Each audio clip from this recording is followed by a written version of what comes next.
Welcome to Saturdays at 7, Christian Scholars Review's conversation series with thought leaders about the academic vocation and the relationship that vocation shares with the church.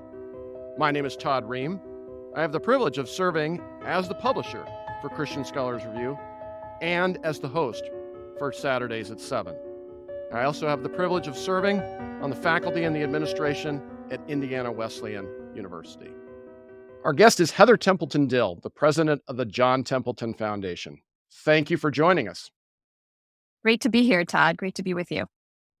In December 2021, you wrote, "The underlying vision of the John Templeton Foundation is to inspire awe and wonder and help humanity to understand what it means to live life full of purpose and meaning." Would you please offer an example of a request for proposals along those lines that you and your colleagues issued and thought had considerable promise? Well, thank you for that. And I appreciate your reference to how I've described the work of the John Templeton Foundation. Our vision is to be a global catalyst for discoveries that contribute to human flourishing. So what do we mean by that? Well, we are trying to encourage a world where people can lead lives of purpose and meaning, are overwhelmed by great and selfless love. And as we looked out on the world, we were quite impressed with the number of scholars and teachers at universities around the country who had these courses where they were trying to engage undergraduate students in questions about their purpose and their meaning as they pursued their undergraduate study. So Megan Sullivan at the University of Notre Dame teaches a course called God and the Good Life. Miroslav Volf at Yale University teaches a course called Life Worth Living, and Dave Evans has the course Design Your Life at Stanford. And so what we did was work with Megan Sullivan and with Miroslav Volf to design a program where we allocated funds to them and their work at their respective universities. And then they are initiating a sub-granting project where they are trying to expand the network of educators who can teach these kinds of courses and to provide space for the development of the curriculum, as well as training educators to do these kinds of courses well. And this tapped into a need that I think we all feel.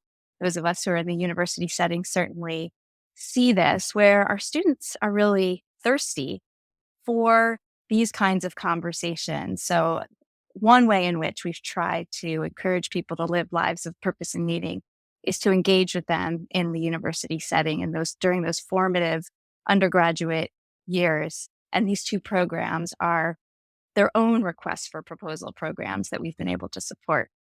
Thank you. You graduated Phi Beta Kappa from the University of Notre Dame, began your career teaching at your high school alma mater, Delaware County Christian School, and then earned a graduate degree from Villanova.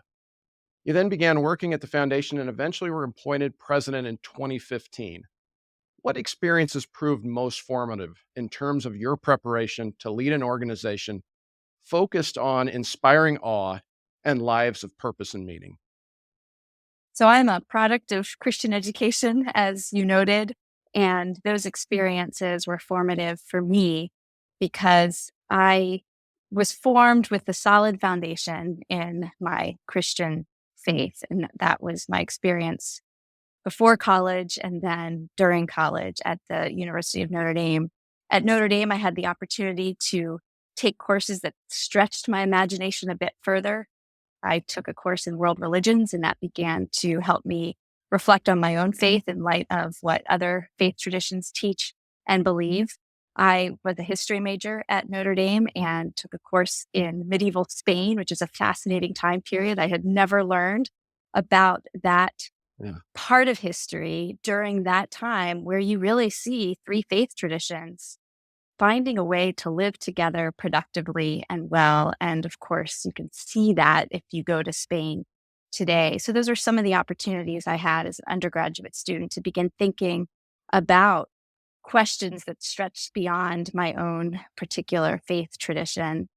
And then from Notre Dame, I went on to teach, but I eventually began to meet people outside of my traditions and become good friends with those who were deeply religious, but had a different faith.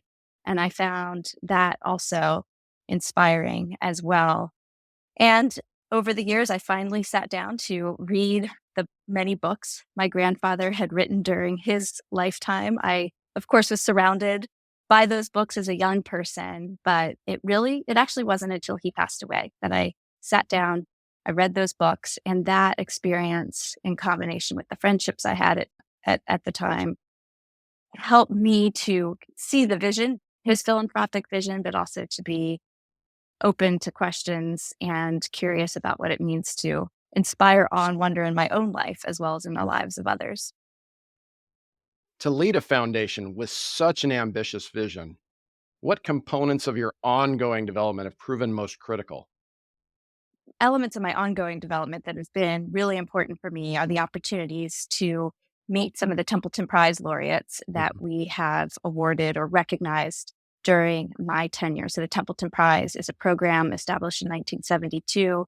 It's given to an individual every year and recognizes those who harness the power of the sciences to help humankind explore our purpose and meaning in the universe. And each of the individuals who has received that award stands out to me. And it has been a real blessing as well as an opportunity to learn more, to engage with each of them.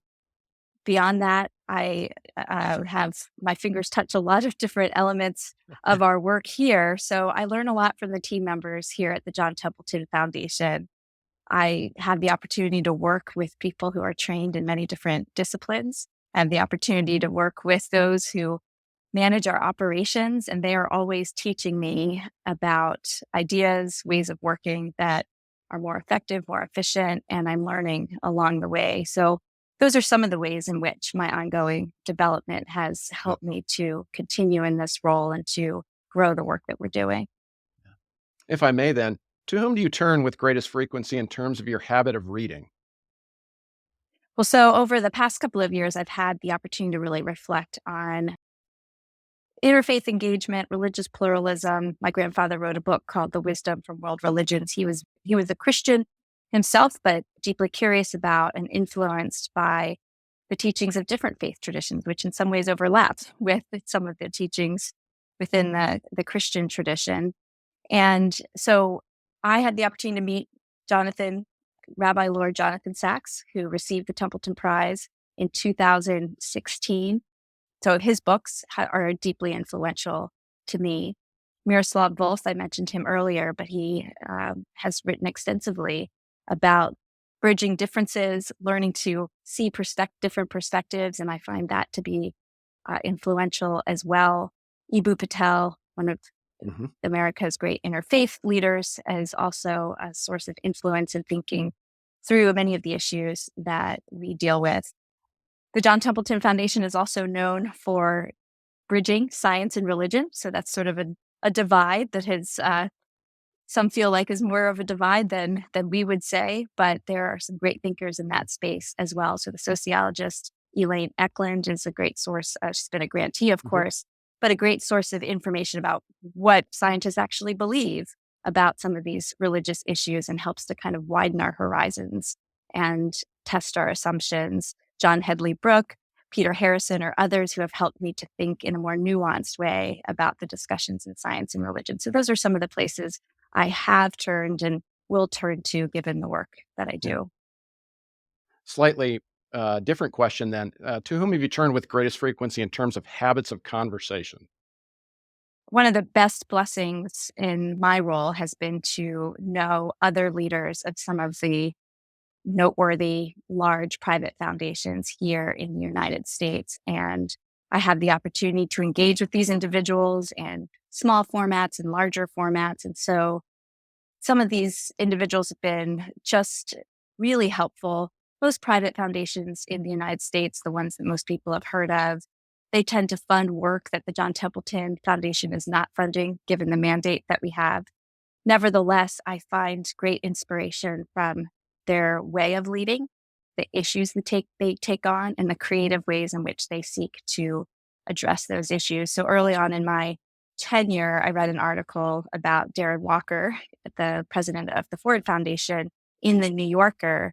And that gave me a vision for what it means to really focus the work of an institution in order to have great impact Larry Kramer is another leader of a private foundation, the Hewlett Foundation, who writes extensively and has helps us to reflect on what philanthropy is doing and why, and also helps us to test our assumptions that we often have when we work in philanthropy.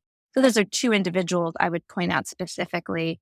But beyond them, there are many leaders who are gracious with their time and gracious with their insights, and I've been incredibly blessed by them. Thank you. Templeton Foundation is located in the Philadelphia area, but its roots are in Winchester, Tennessee, community of about 10,000 persons, 100 miles southwest, if my directions or my memory serve me well, of Nashville. Would you please introduce us in sort of further detail to your grandfather, Sir John Templeton, and what eventually led to his vision for and the establishment of the foundation? As you mentioned, my grandfather grew up in Tennessee in a small community, and he lived in an environment where his mother let him roam freely. So he had great freedom as a young child to explore. He pursued many activities that I probably wouldn't have let my own children pursue, and many of us wouldn't do today, but he always counted that gift of freedom to explore as one of his great blessings. Among the many things that he did was aspire to go to Yale University. In order to get there, he had to convince the high school principal that he himself, Sir John, could teach a course in calculus because he needed to complete the course in order to apply to Yale University. He did that. He pursued his undergraduate education in New Haven and then earned a Rhodes Scholarship. And that sent him across the pond to Oxford, where he studied for 2 years. When he completed that degree, then he spent a few months traveling around the world, sort of heading east across Europe and across Asia. And that experience was formative for him in his business career, as well as ultimately in his philanthropy.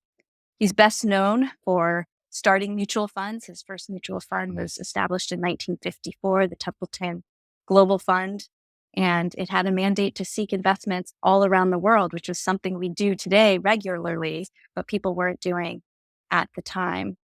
While he was building his business career and after his 3 children had been born, he experienced a number of setbacks and tragedies. One of the most important or significant setbacks in his life was losing his first wife and his mother within 6 months of each other. They were, as he says, the two most important women in his life. And he continued working diligently, but that also led him to begin exploring the spiritual side of his life. And he started to engage with groups, the Princeton Theological Seminary in particular, but others as well. He served on the board of the Princeton Theological Seminary in order to serve the church. Those are his words, but it was his way of saying, I've been through a lot. Let me see how I can use the gifts I have to serve others. And that experience of engaging with academics at Princeton and others led him to create the Templeton Prize. It was called the Templeton Prize for Progress in Religion originally. And then he began to really explore that bridge between the scientific way of knowing and the religious or theological or philosophical way of knowing. And those ideas then became the fruits or the initial fruits of the John Templeton Foundation, which was established in 1987. Yeah. Would you please share with us how your grandfather's vision for the foundation then is imprinted on his culture today? Sir John was one of the most open-minded individuals I have ever met. And in fact, I had the opportunity to interview some of the investment managers who worked for Sir John when my grandfather was in his 70s. And the one thing they all said about him was that he was incredibly open-minded in his approach to life. And I think that's the high commendation for him as an individual. So we manifest that here at the John Templeton Foundation. Not a perfect organization, but I would characterize our internal ethos as humble and open to new ideas. So we have team members who are willing to look beyond their disciplinary training and ask questions and engage with other disciplines. We have people who want to explore new ideas, and that's true across the organization. So humble and open-minded. My grandfather prioritized thrift as a way of life. I think we try to be thrifty, but we also are stewards of his vision. So we don't see these resources as our own. We see ourselves as trying to carry on Sir John's philanthropic vision. So those are some of the ways in which who he was as an individual and his philanthropic vision influence our internal culture here at the John Templeton Foundation. Yeah, thank you. Your own parents, John Templeton Jr. and Pina Templeton, were both physicians, respectively a pediatric surgeon and a pediatric anesthesiologist. Your father eventually ceased formally practicing medicine to lead the foundation, motivated by the joy that exists at the intersection of thrift and generosity, perhaps partly because of the influence of his own father, I assume, and became the basis for one of his books that he wrote over the course of your father's lifetime. Would you please unpack for us how your father's vision for the foundation is imprinted on its culture today? My father led this organization for many years. When my grandfather passed away in 2008, my father had already been serving in leadership, but at that time, he took it upon himself to really remind all of us that this organization was established by Sir John Templeton. And there were some who encouraged him to maybe think beyond what my grandfather wanted to do. And he really wanted to remind himself and remind those working for the organization at the time and remind all of us who would follow in his footsteps that this philanthropic vision was articulated by my grandfather. So he actually had some signs made up. We still have these around the office today. What would Sir John do? And we can chuckle about it, but it's a Yeah. healthy, helpful reminder. So that's the first component of my father's influence. My father also really loved the areas of character virtue development and individual freedom and free markets. Those are two of our signature grant making areas to this day. And that is in part because of Sir John's interest in those areas. But I think it's also largely because of my father's deep passion for both of those areas of work. Character virtue development, individual freedom, and free markets are listed in our governing documents under the founder's other favorite charitable interests. And so we could fund a lot, we could fund a little, but my dad really thought it was important to give grants in that area. And then the final component of my father's influence is that he thought big. He initiated major grant making programs that continue to have impact today. I'll just mention three. In the character virtue development portfolio, my dad was one of the people who created the ideas behind the Jubilee Center for Character and Virtue. Naturally, the work has been led by the leaders at University of Birmingham, James Arthur in particular. But Dad worked very closely with James Arthur to create that program, and the John Templeton Foundation invested 10 years in that initiative. My father also worked closely with Jeff Rosen at the National Constitution Center right here in Philadelphia to support the development of the interactive Constitution, one of our signature programs in individual freedom and free markets. And then finally, we have funded a great deal of research on the concept of awe. We've already talked about awe and wonder. And when my dad put that forward, let's study awe, he was told you can't research awe, you can't measure awe. And he resisted and he said, I think we can. Yeah.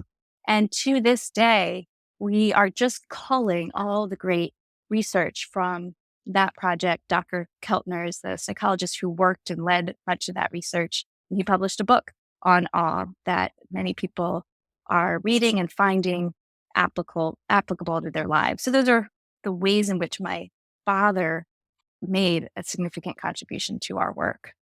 Yeah. In another one of his books, your father wrote in his autobiography that an early base of operations for the foundation was an apartment over the family garage that included a series of folding tables and filing cabinets. Now, I have to digress here for a second and say that one of my favorite, components of reading your father's biography was that eventually he talks about the filing cabinets became so heavy That's that right. the garage had to be reinforced to make sure that they didn't wind up on the floor on the first floor where the cars were perhaps parked or children perhaps might be playing. That's right. Yeah. But today the foundation grants more than $130 million a year to various partners. When someone asks your successor one day about your vision for the foundation and how that vision is imprinted on its culture, what do you hope that person notes? I hope that people think about the impact of the John Templeton Foundation. I have been focused, or I've tried to focus our thinking and work on doing research. We fund basic science research or basic research across academic disciplines, but we want that research to make a difference in the lives of individuals, institutions, and communities.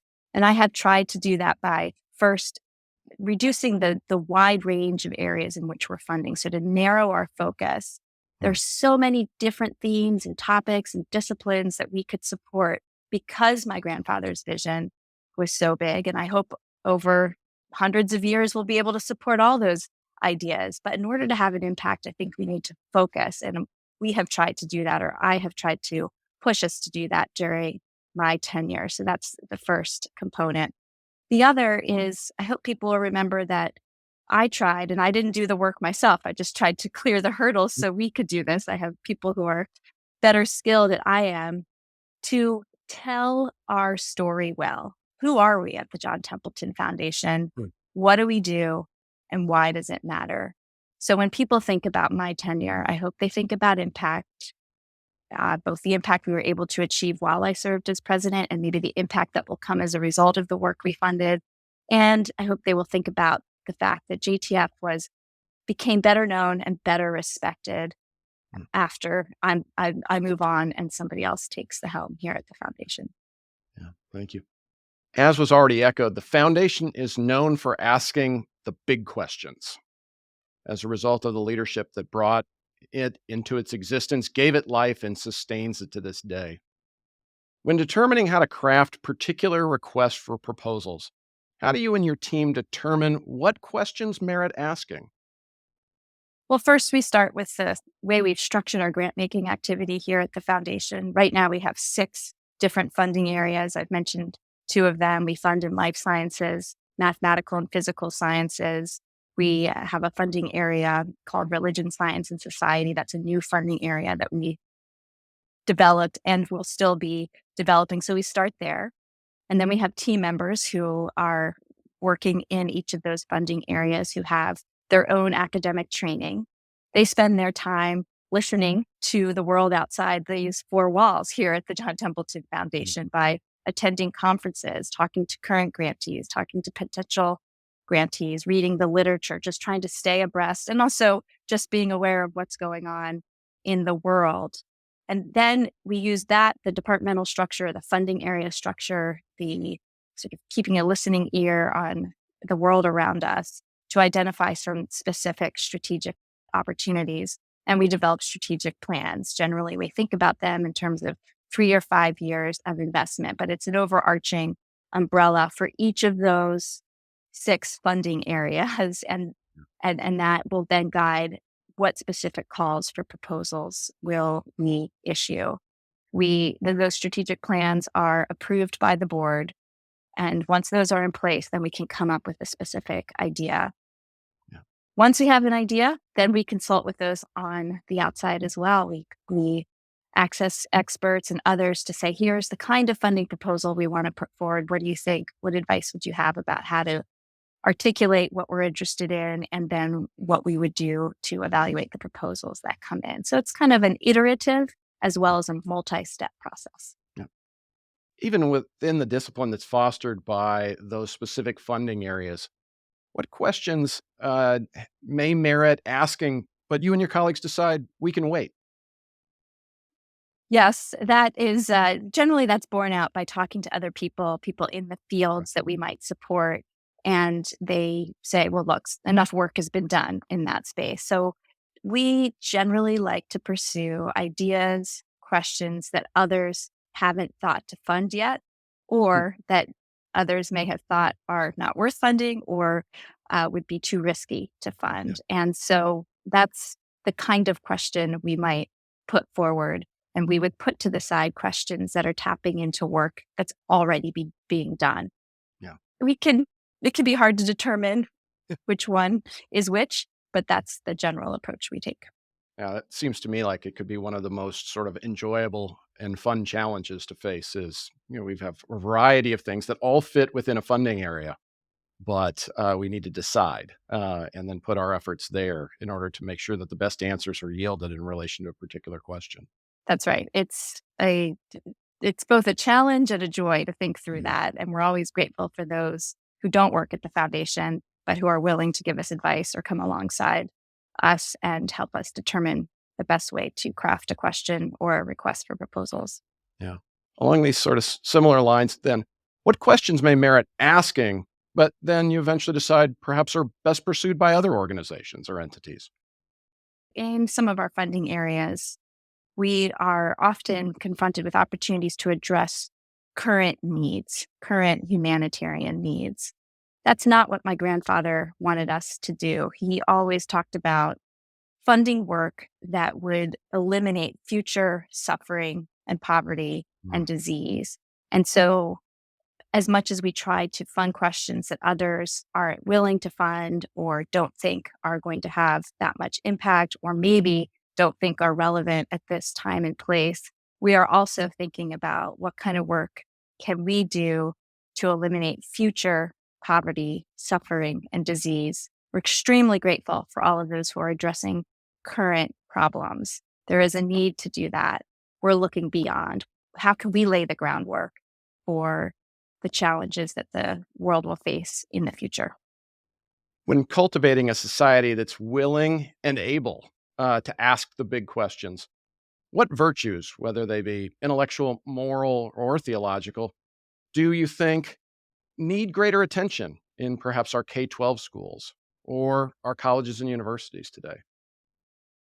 Well, first, I would say that I think teachers and educators are some of the best people in the world. And whenever I step foot on a campus, whether it's the secondary school where my kids attend or a university campus, I just find it exhilarating because in many ways I think that's where some of the most important work is going on. At the K to 12 level, I think curiosity is a key virtue that is cultivated and should be prioritized in many ways. And I encourage kind of an experiential approach to learning. I think of some of the opportunities that my own kids had in their K to 12 education or even in their K to 5 education, where the science classes they remember the best were the ones where they learned all about the development of how a chick is born.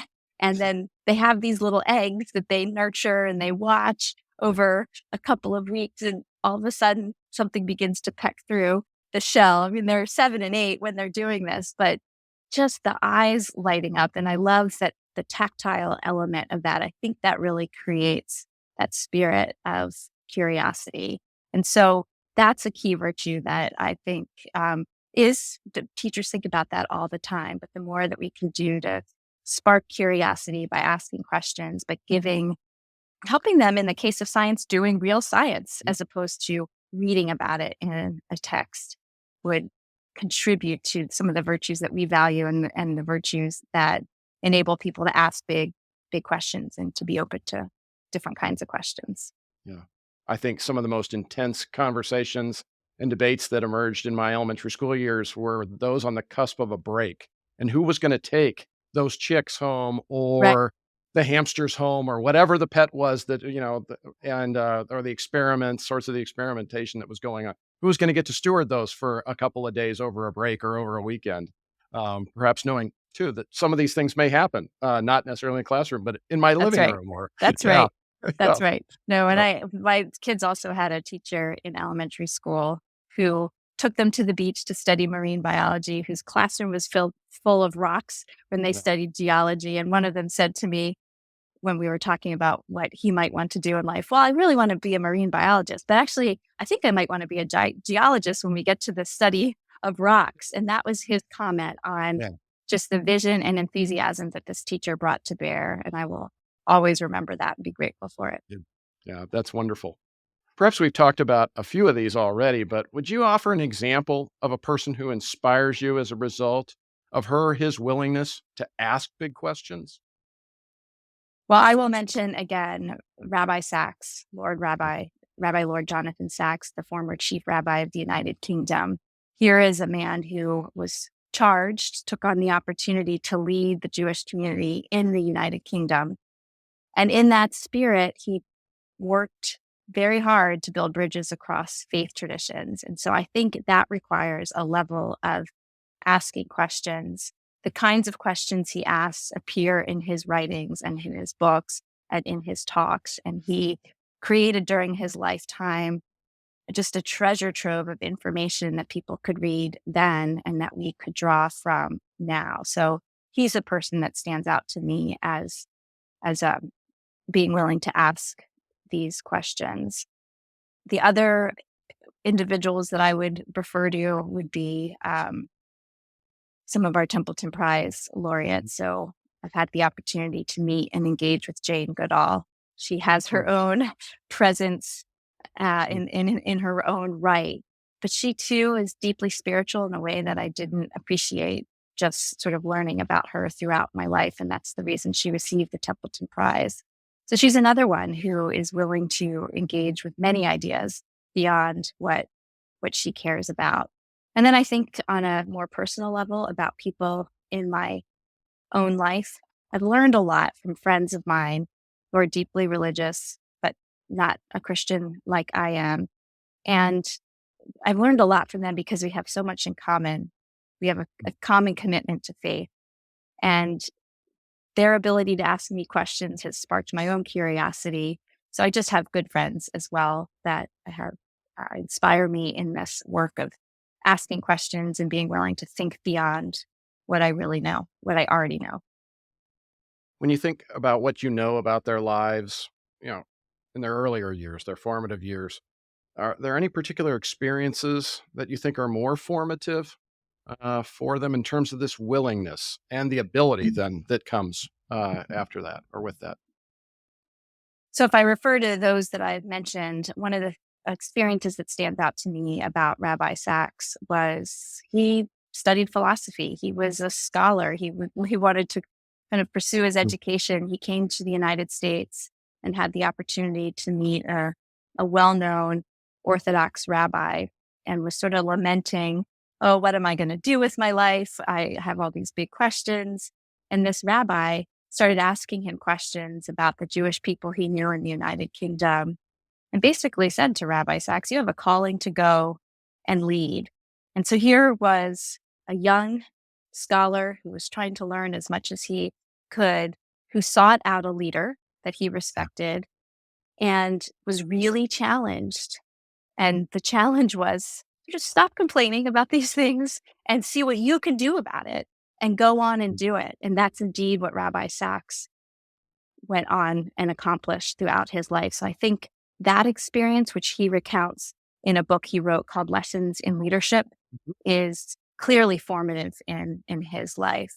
When I think of Jane Goodall, she's always great about telling the stories from her childhood that inspired that sense of awe and wonder, which then informed her scientific work and continues to inspire her today. She's 89 and she continues to travel all around the world advocating for the health of our planet. But she talks about watching a chick for hours trying to figure out where does the egg come from and the joy she experienced when she saw this egg emerge from the backside of a chicken. And she would spend hours outside in the garden climbing trees and watching the birds. And she had a deep special friendship with her dog, all born out or born from a mother who inspired or allowed for that curiosity. In terms of the friends who have had the most impact on my life, they all have varying experiences with religion in their background, where some of them were positive and some of them were negative. And through the amalgamation of those experiences, they were able to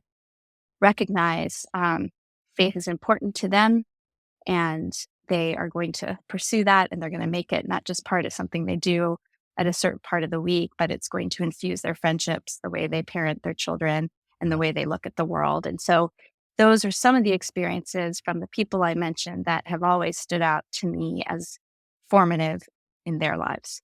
Yeah. Thank you. Really appreciate that. Would you please offer your assessment of the ability of the church-related university to cultivate educators and students who are then willing and able to ask these big questions? Well, I think that the church-related universities, colleges and universities provide a foundation for the faith tradition that they are supporting or the faith tradition from which they come. And I think that foundation in one's own tradition is essential to help individuals be able to understand those who are different and to help individuals be willing to ask questions. It's sort of like having an anchor, having a solid platform on which to stand. You know what you know, and from that basis of knowledge and understanding and even commitment, you're in a safe place to ask questions that might challenge the very beliefs you have, or that might expand your own way of thinking, because you can always sort of tie yourself back to that anchor of faith. And that is what church-related institutions provide to their students. And I think they do that very well. In the midst of that, I have opportunity from time to time to visit some of these institutions, and it's some of my favorite experiences because the students that I interact with are so inquisitive and engaged, and they are actually asking big questions. They're not afraid to recognize that while some group of people they go to school with might all be Christian or might all be from a certain Christian tradition, they have different views on many different issues. And the church-related institution can also provide a space to engage with people who share something in common, but also have different perspectives on the world. And I know professors who cultivate that in their individual classrooms. I find that so inspiring, and it gives me such great hope for where we are today and for the future of the world. Yeah. What, if anything, do you think those institutions could do better along these lines? Are there particular challenges that you think, they struggle with, and that hamper these efforts? I think there can be a challenge where if a student feels like they can't engage with an idea or topic that's important to them, and they don't have an opportunity or space to ask those questions, that can inhibit learning. That can be problematic. That can cause people to maybe question their faith in a way that allowing them to ask the question doesn't. It actually enriches their faith. Part of my own personal narrative in having deep friendships with people from other faith traditions is that those friendships, what I learned from those who practice a different faith, have actually enlivened my own faith and inspired me to be more committed to the things that I say I believe. And so I would just encourage that church-related institutions, colleges and universities, to allow that space and to give professors the opportunity, the freedom. I think it's all there. Yeah.